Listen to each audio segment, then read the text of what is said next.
ইসলামী ছাত্র শিবির বাংলাদেশে ছাত্র অঙ্গনে শিক্ষা প্রতিষ্ঠানে আল্লাহর এক নিয়ামত, আলহামদুলিল্লাহ বলেন।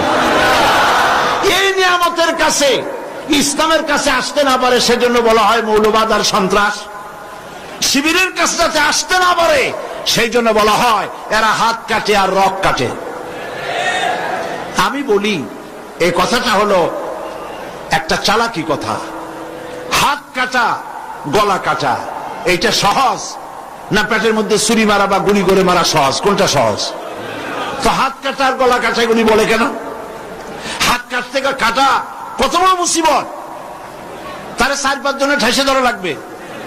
তাছাড়া কেউ কি বলবে যে আসছেন যখন আপনি হাতটা কাটিয়ে দিয়ে যান, এরকম বলবে কেউ? 4-5 জনের ঠেসা ধরবে, মুখের মধ্যে গামছা ভরবে, তারপরে হাত কাটবে বা রক কাটবে, পায়ের রক হাতের রক এভাবে কাটবে। এত ঝুঁকি নিতে যাবে কেন? ছুরিটা, যে ছুরিটা দিয়ে হাতটা কাটবে ওই ছুরিটা পেটের মধ্যে মুখের মধ্যে ঢুকাই দিলেই তো সারলো। এটা বলে কেন? এই সহজ কাজটা করে না, রক কাটে গলা কাটে কেন বলে? এই কথাটা বলে প্যানিক সৃষ্টি করতে চায়। যেই সমস্ত ছাত্র ছাত্রীরা দিন পেতে চায়, ইসলামে আসতে চায়, তারা যেন ইসলামী ছাত্র শিবিরের কাছে আসতে না পারে তার জন্য ষড়যন্ত্রমূলক এই বদনাম তারা দেশ শুদ্ধ জড়াইছে। কিছুই করতে পারবে না ইনশাআল্লাহ, এগুলি করে কিছু করতে পারবে না। 119 জন শিবিরের নেতা কর্মী শাহাদাতের নজরানা আল্লাহর দরবারে পেশ করেছে। আমি আপনাদেরকে বলবো পরের মুখে ঝাল না খাইয়া নিজের একটু চেষ্টা করেন।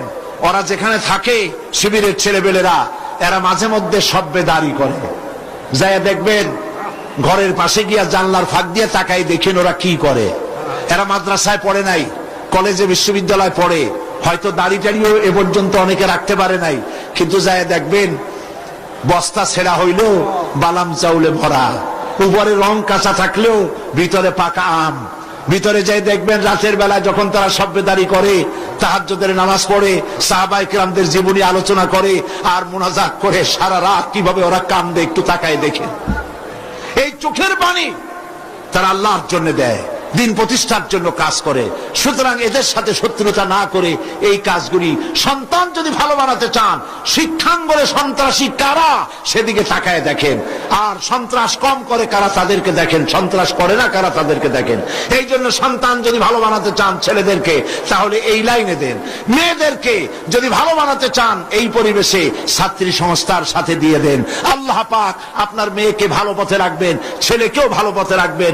আল্লাহ যেন তৌফিক দান করেন, বলেন আমিন।